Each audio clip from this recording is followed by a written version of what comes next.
Morning, girls and guys. Welcome to today's live. We are going to be digging into diets, fad diets, and just a little bit more through nutrition and base meals, flexible dieting, so those sorts of topics. So, let's dig in. Where to start? So I wanted to actually start by addressing the diet industry. It's, in fact, let me rewind and just apologise in advance in case you hear some building work or we get disturbed by coda. I'm hoping, touch wood, this goes smoothly because we've got a lot of distractions going on today. Got a lot of distractions. So there's a couple of builders outside doing stuff to the house, and we haven't got another room to do it in. So yeah, if it is loud, it is, yeah, we do apologise. Got best put a disclaimer in there just in case, because God knows what could happen. But anyway, so diet industry. I wanted to just start by addressing the actual diet industry, and obviously a lot of us, especially us females, have grown up with this diet industry and have had it in our face throughout. Whether it's you've been watching your parents like try shakes in Slimming World, or you've looked at like magazines that are just literally always advertising quick fixes, all these fad diets, and then even now when I walk into Boots, the first thing I see is all these like booties, skinny teas, and slim fast shakes, and all of these things, and they're just in our face all the time. And I just wanted to remind you that the diet industry, it's a multi-million-pound industry. And that's all it is, isn't it? It doesn't care about your health. It doesn't care about your results. It just basically wants your money. And so I think it's super important to bring that to awareness, because the moment that you become aware of that, you start seeing things in a little bit of a different light, and you can start taking the things that you see about the diet industry with a pinch of salt. And I suppose, is that the same for like men's health? Yeah, it is. Like you especially see it. It's not just in like the shops when you walk in, but it's all over social media. Well, yeah, there's that now as well. You see it everywhere. Like you get a lot of influencers getting paid silly amounts of money to advertise things like stupid sorts. Things like waist belts, waist trainers, and stuff like this. Sweat belts. That coffee tea or whatever it is. That booty. Yeah. You know, it's just everything that. You know, you can't really blame people that don't know about it, but they really don't care about your health, and they're just trying to make money. They're just trying to make quick, easy money. It's like, I'm not sure if some of you definitely would have seen my Instagram story, but I recorded something this week, and I was just YouTubing something. And an advertisement came up of one of the belts that are like electrocute your abs and shock your abs, and I just think, wow, immediate six pack. Like that's what it is. They're all too good to be true. You know, lose 1 stone in 1 week with this shake, and they just basically want money, unfortunately. So. And yeah, like you said, social media, even now it's not just in shops and magazines, it's even worse because it's literally every time you go on your phone, it's everywhere. You'll see fast fat loss, and I think we pick up on it more as well because when we see it, it sort of triggers us a little bit. So yeah. I actually don't know that I'm doing it, but I do. But I'm sort of like looking out for it sometimes to say what another fad. Yeah. But that's why we obviously do what we do as well, to help crush like all the misconceptions out there on dieting. And once you're aware of it and you've got this awareness, you can take it with a pinch of salt and you can be like, right, okay, they're just trying to sell me a product there. Yeah. So that's where I wanted to start with, just by addressing the diet industry. It also obviously starts with as well. In fact, no, go on. Because I know it's coming up. The fad diets. Yeah, like we're going to dig into fad diets and the different kinds of fad diets, which I'm sure many of you will have tried or experienced in the past. Yeah. Do you want to go? What were you going to say? I was just going to say that. Well, let's move on to what fad diets we've got here. So, all right, let's name a couple, and then we'll speak about a couple as well and why they're not very good. So, you've got the keto diet, diet, which is basically you're cutting out carbohydrates completely. And I think it's probably best that we touch on each one just a little bit. So the keto diet, you're cutting a whole food group out of your diet. Of course you're going to lose weight, because the average person doesn't eat enough protein anyway. So of course you're going to lose weight. You're cutting out like your main energy source out of your diet, and obviously you all know that I love pizza. Who doesn't want to eat pizza again in their lives? Do you know what I mean? So yeah, go on the keto diet. You're going to lose weight, but like if you can say that you can definitely cut out carbs forever. Yeah, but also comes with that a lot of malnutrition, because again you're cutting out a massive food group. So a lot of people actually do keto wrong. They'll say they're doing keto, but they're not. They're just doing low carbs. So to be in keto, it's ketogenesis, which is basically when our bodies run off carbohydrates, glycogen. But to get in keto, you basically have to be no carbs, so that your body is using ketones instead of glycogen, which is the fat. So you've got to basically be, is it below 40 grams or 30 grams of carbs? Really low carbs per day.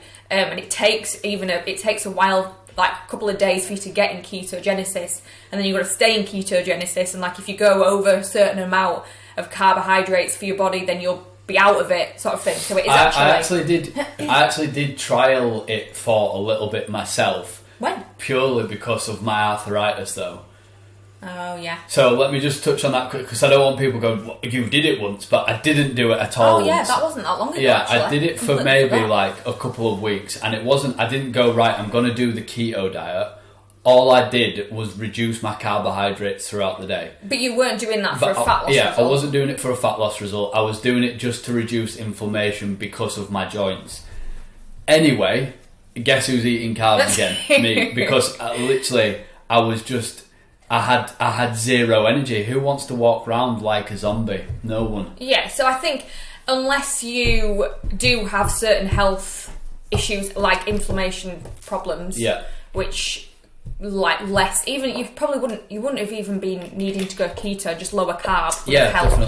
Definitely. But in terms of fat loss, looking for results, also another thing that happens when people try and go low carb is their training will really suffer, because they're not getting glycogen to the muscles. They can't like have that oomph and power in the training, so then they'll end up like losing a little bit of muscle as well. So that's keto.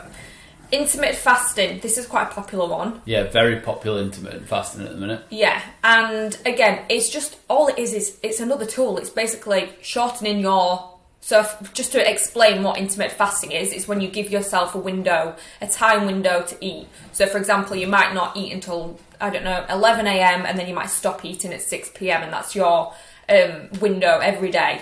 And that's all it is. It's like you're basically reducing the time that you can eat, which in a sense will reduce usually your calorie intake. Now, not necessarily though, as in if you're not tracking calories, you could quite easily in that time space. If in order for you to lose weight, a deficit, let's say, is 1,800 calories, and you're eating 5,000 calories in 3 hours, which could be done. Which definitely could be done. You are still going to put weight on. You are still in a calorie surplus. But all it does is it limits the window that you're eating in. So most people at work can't eat all the time. They'll eat in the breaks that they have. So they might only get 2 opportunities to eat in that time window. Hence they won't be eating 5,000 calories, and you might potentially lose weight. So for me personally, when my calories come quite low or lower for me, I do try and eat about 9, 10 a.m. Like I do try and push, but it's not intermittent fasting. I'm not sitting there thinking, oh, I'm fasting. That's just me trying to sort of push my breakfast on a little bit, because I know that whereas now my calories are super high when I eat first thing, and then obviously like hungry later on. So it's just a tool basically to eat. But a lot of this is what I'm saying, because this is quite big as well. You see, like I think a couple of celebrities do it, and they go, "Oh, this celebrity's got got this sort of look and this physique, I'll do intermittent fasting as well. And fair enough, if if you're getting up in it suits you better eating at 3 o'clock in the afternoon. I know I'm starving first thing in the morning. But also it's not like I always say you really like try and put your bigger meals around when you are most active, like around your training, or if you're like really active at work. Yeah. I mean, people forget that the brain needs like food and fuel as well. So when you're out at work, you do need to be getting some sort of energy in you.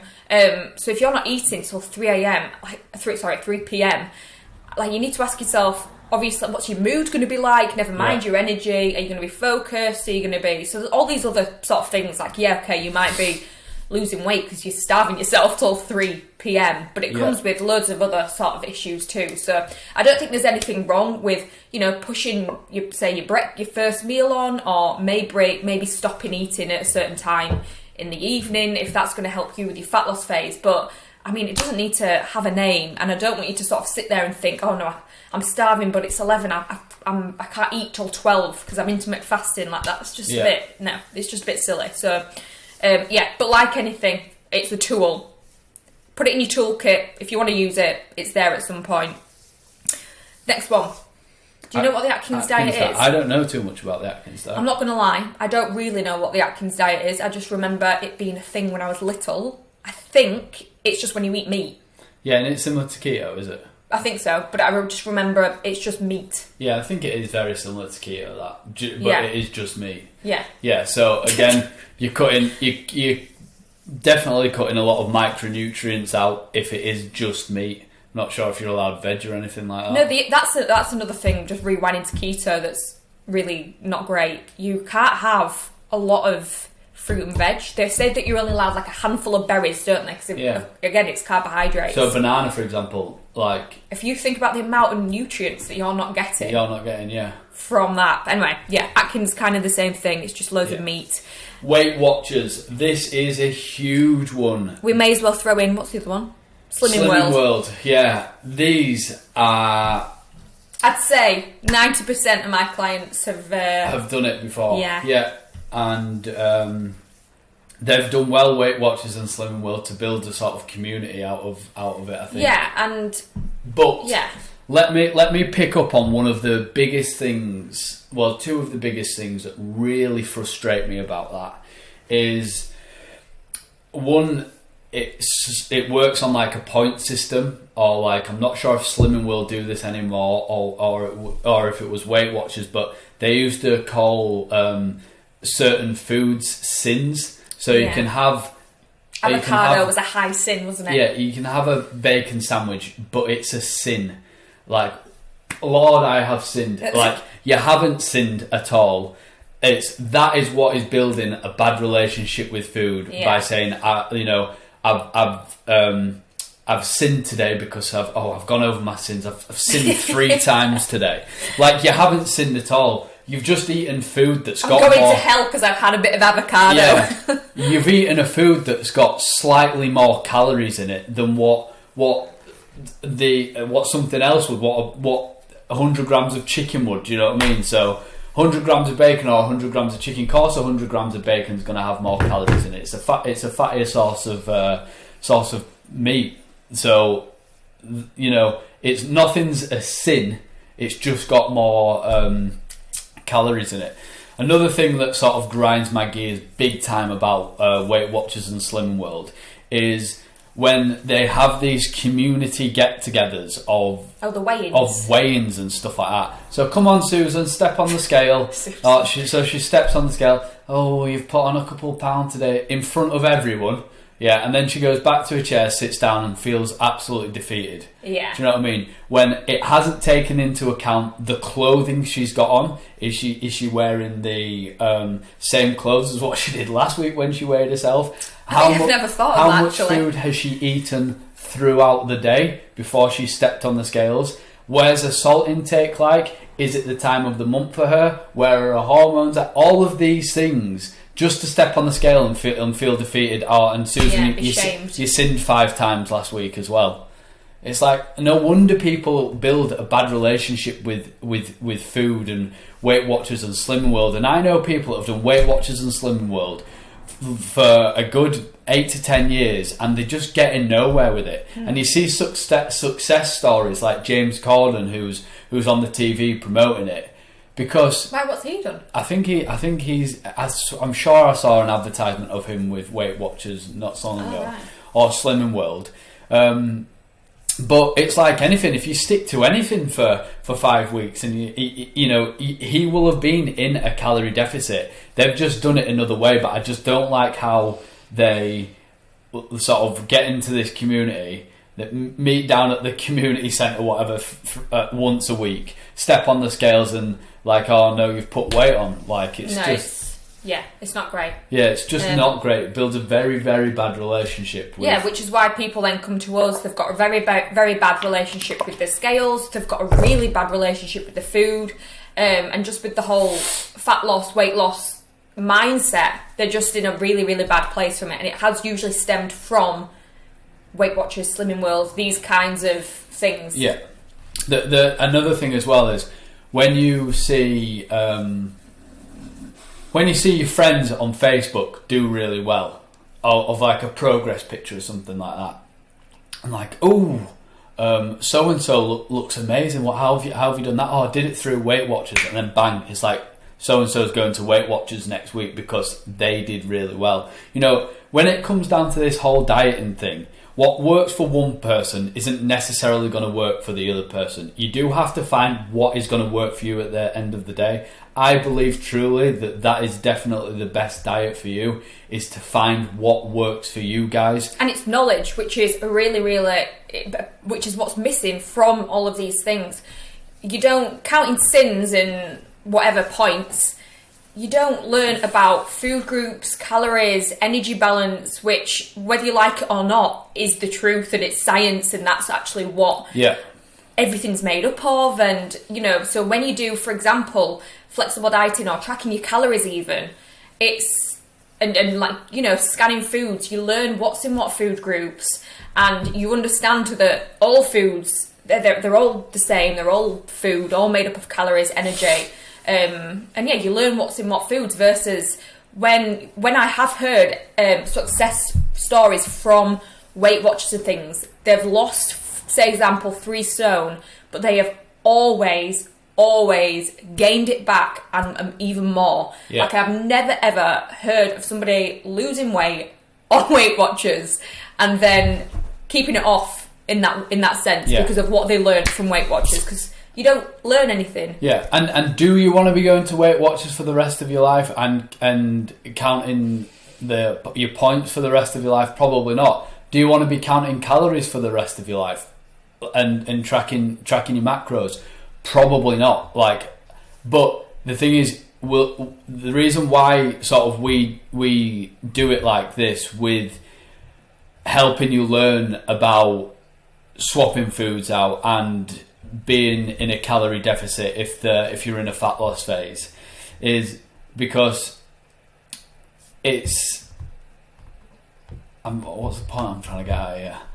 It's like you learn more about different foods and different food groups, so when you go out for a meal, you can make better choices, and you can think about what you're having in. You can make up your own meals, meals. So you might step on the scales like one week and you go, oh, I've put on £3. This week I'm not going to count calories or anything like that, but I'm gonna think about, be a little bit more thoughtful in what I'm having, in the choices that I'm making. Do you know what I mean? The psychology definitely works a lot better when you know sort of what food groups sort of contain what calories. God, yeah, which is what these Slimming World Weight Watchers do not do. And then also going on from the shameful weigh-ins, that's kind of what it is. And then how many times, people not gone to the weigh-ins because they're scared that they won't have lost weight, and then Yeah. again, it's just also building up such a negative relationship with yourself. Never mind the scales will knock your confidence. You'll have good weeks, bad weeks, and yeah, it's just a very, very vicious cycle. There's nothing really empowering about it. Yeah. And it's not really a growth journey. It's more And the chances a bit are of dead end. the person that's sort of weighing you in, like, come on, step up to the scales, is probably not in their best place anyway. Do you know what I mean? So it's like, what we're doing here is we've been through, I feel like we've been through the ring with all these sort of things, because it's our job as well, and we've learned about these. But we, like, I keep saying to a couple of my clients, I wish I had someone like me when I was like 100%. Do you know what I mean? I just wish I had that person to tell me, like, this is what it is at the end of the day. If you want to lose fat, you need to be in a calorie deficit.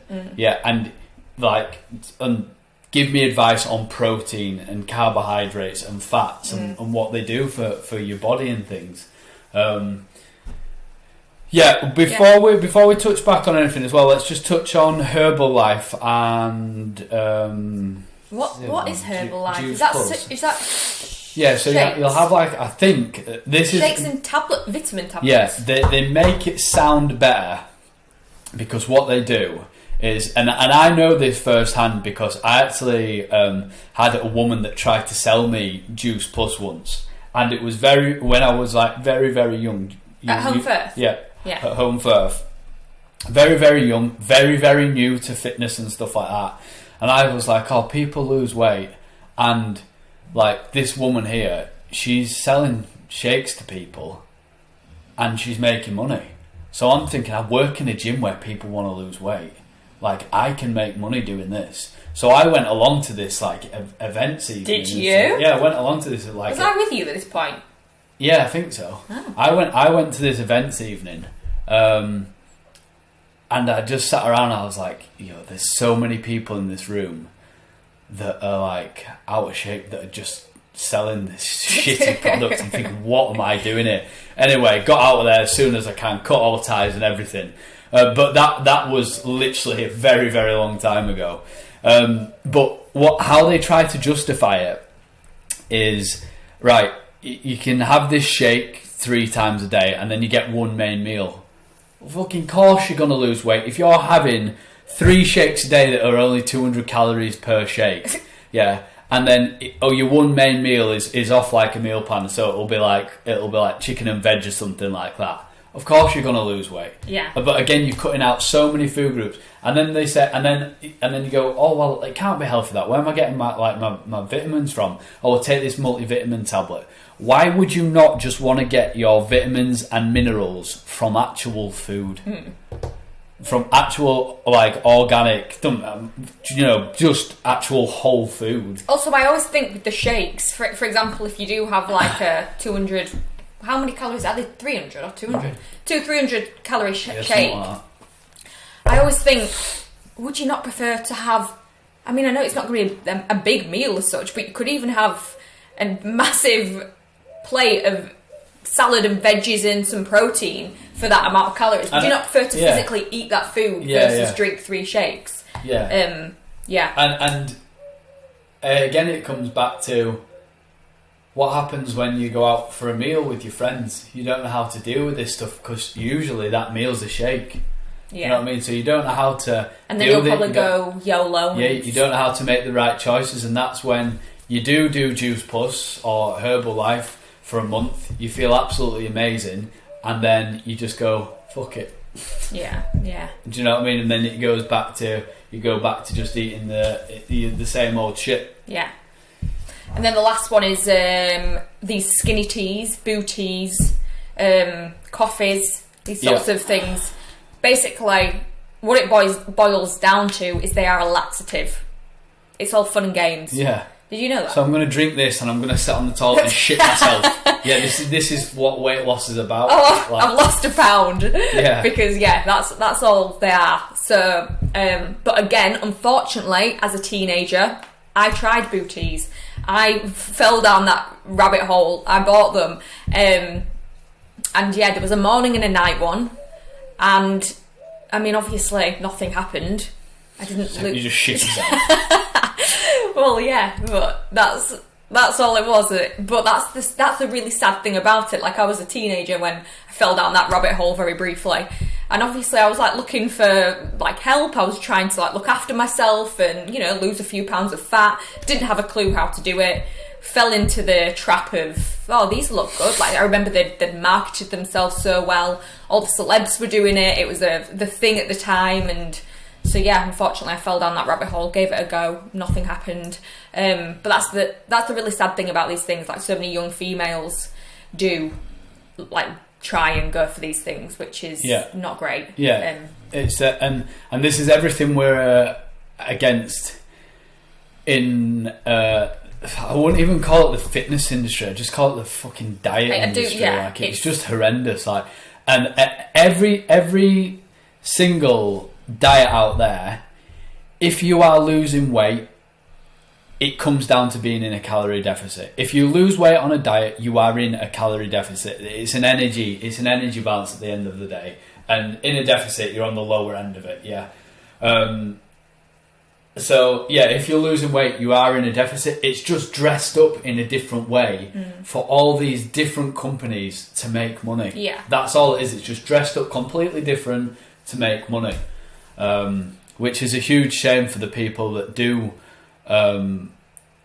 sort of take the routes and directions of these diets. Well, yeah, because if you look back at how much money these people have wasted, they could have just come to us. Yeah.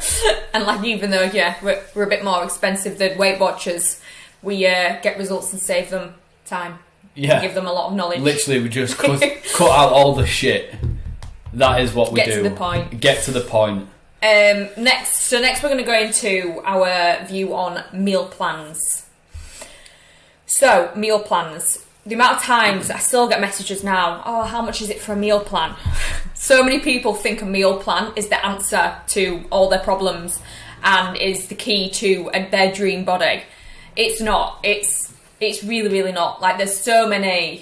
there's a lot of cons about meal plans. So, this is why we've sort of come up with this middle ground of... We call them base meals, and I will still give you like a meal plan guide, and I'll put all the meals all the calories and macros next to it for you to basically do with those meals whatever you want to do. So you can use them. They're basically there for a guide. You can use them if you want to use them. If you want to change certain things, you can change certain things. But yeah, so should we start with cons of a meal plan? Well, the cons of a meal plan basically is that, one, it's going to be not a fun time to stick to for the rest of your life. Like, it's not a long-term thing. Yeah. Two, it's going to, as you progress and change throughout time, you're going to want to, well, your meal plan's going to have to change and progress about time. So you're always going to have to you are really going to have to make changes to it. You can't really stick to the same meal plan like 6 months down the line. Yeah. Two, you don't get a huge variety of food. So, for example, you might have a couple of nutrient deficiencies. Yeah. Like, you're not having a huge variety. Yeah. And then it also leaves you with the problem of not understanding how to navigate social occasions.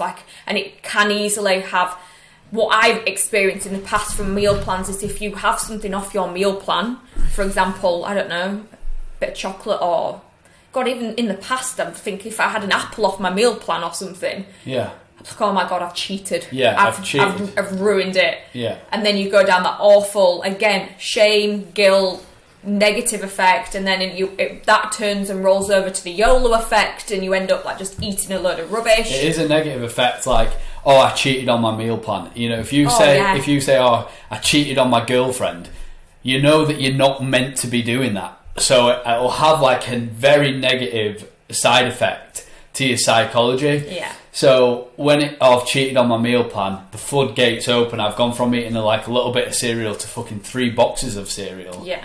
That is what builds a bad relationship, and that's why with food plans, I think you definitely, if you have no structure and you have zero structure, and that's why you've come to see us, you know, to get in the best shape of your life. Here is the structure with your base meal plan. Yeah, so that's the pro of a meal plan. Yeah. Which a lot of people, I'd say 99% of people struggle with nutrition. Yeah.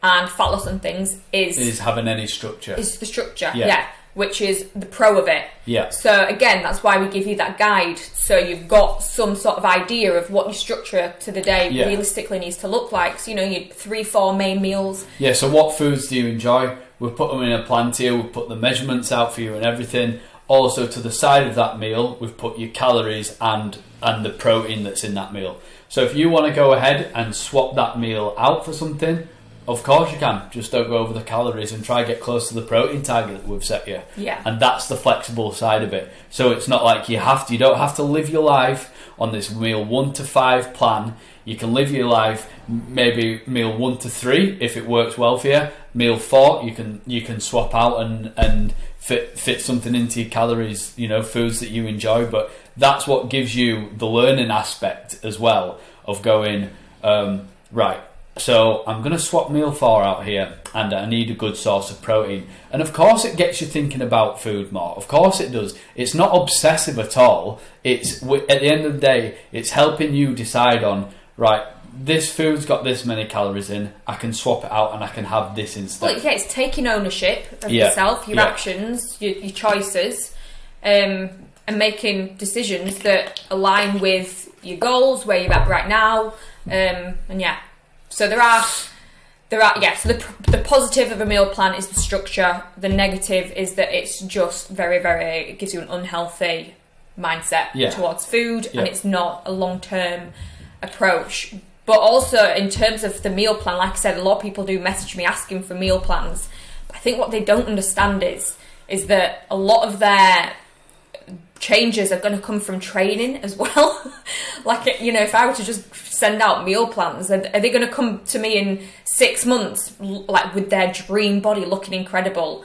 No, because the chances are they've not really been training or exercising. Yeah. They've not had that accountability or support to check in and like navigate over obstacles and things. So yeah, a meal plan is not usually the answer to your dream body. Yeah. Which then leads us on to, let's talk about base meals, which I know we've touched upon a little bit in terms of how we do things here at Best Yet Bodies. So what actually base meals are. So like I said, we've created, our method is like a little mix of both, because we want to give you the flexibility and the knowledge from tracking your calories and macros. So that's where the flexibility comes in. But we also want to give you that structure of your meals, which is where the meal guide comes in. Yeah. So you've got your meal guide examples, you've got the flexibility, but what we want you to do is create your own base meals. And what these are like your main meals.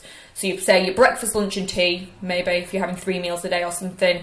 And a lot of you will already have quote unquote base meals without realising. Yeah. So you'll all have a go-to meal, whether it's just a bowl of cereal at the minute, we could definitely improve on some base meals, but they're sort of your go-to meals that you really enjoy, that nail all your macronutrients. So they've got a really great serving of protein in there, some fruit or veggies in there, some sort of carbohydrates and some sort of fats. So those are your base meals. And so what we want you to do is try your very best to get that structure with your base meals, and then you can be flexible when needed. When you go out with friends, you can add a few snacks in and change things up here and there, but the majority of time you do have that structure, and you're not messing around too much and changing too much with everything. So at the end of the day, that is the consistency is going to bring you the fat loss and your body transformation results. Yeah, you need that structure. If you've been flexible for too long, that has led you into a position in which you are overweight and you want to lose fat, you want to get into the best shape of your life, you have been too flexible for too long. And that's why it's important that we bring that structure into your nutrition and help you out with certain foods that you enjoy, but you can put it into more of a plan. But then at the same time, we do give you them calories, like I've said time and time again, that if you do want that flexibility, on, let's say, on a weekend, for example, and you don't just go, oh, I've cheated on my diet plan. You've got your calories here to work off. Fit whatever foods you can in them calories and hit your protein target. That's the flexible side of it. So it's not like we've just given you guys calories and gone, crack on. It's like, here's your base meal plan. These are what foods sort of we are actually expecting you to eat. But if you want to swap things out, stick to your calories. Yeah, and I do like people to make their own base meals because obviously. Yeah, I've mentioned that to a couple of my clients this week. Emily, actually, I just asked her how her nutrition is at the minute. She was like, yeah, it's fine. And the reply that I got back off her was just everything that I needed to hear as well. She put, yeah, it's fine. Sometimes I'll swap a couple foods out here and there, but I'll just make sure that they are within my calories. Yeah. Awesome. Yeah. So she knows that she's got the structure if she needs it, but also if she wants to swap things out, she's within a calorie range. Yeah. That equals consistency. From being consistent with your calories, you are going to make the progress that we set out to make. Yeah. So, that's what base meal. I mean, we've got plenty of videos and things on the base meal approach anyway. Yeah.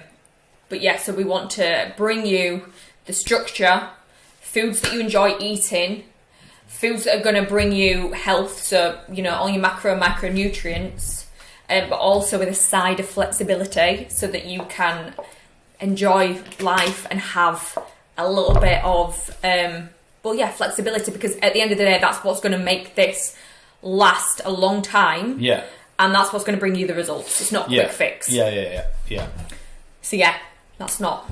I think we'll just wind that up here, and just basically I just wanted to say that at the end of the day, obviously, like, we're here to really help improve, your relationship with food and your lifestyle, and like help you come up with a way that's going to align with your goal, make you feel good. And food it is there to be enjoyed on a daily basis. It's not something to be ashamed of, or shy away from, or be fearful of, or be guilty about. It's there to be enjoyed, and it's also a very sociable thing. It's nourishing. We are so lucky and blessed to have access to the foods that we have. You need to remember that a lot of people... We are more than blessed. God, yeah, a lot of people do not have access to food. And that's another thing to think about when if your calories are on the lower end right now. Yeah. Say if you're on like 1,500 to 1,600 calories, that's actually a lot of food, as in on a daily basis, compared to what a lot of people do have. So I think sometimes just coming from a place of being really, really grateful for your food, and for the access that you've got to it, can also be a game changer. So just really try and think of it from a different standpoint. Try and be grateful for the access of food that you've got, for what that food is doing to your body, for your brain, for your skin, hair, energy, what it's allowing you to do with your life because of the energy it's giving you. So just really, really practice gratitude towards food, and that will be a game changer in relation to your relationship with food. So whenever you feel like you're getting fearful or scared or nervous around food and things like that, just really ask yourself, okay, why am I feeling like this? Where is this stemming from? And each over time, your relationship with food will hopefully get better once you gain the knowledge and you gain confidence within yourself as well. And anything to add on there? No. Any questions about any of the fad diets? Please ask us. But but basically, don't do them. Just don't do them. Hope this video's helped. I know it will help a lot of people in our team. Have a great week. We shall see you in your check-in. Yeah, sweet. Keep killing it.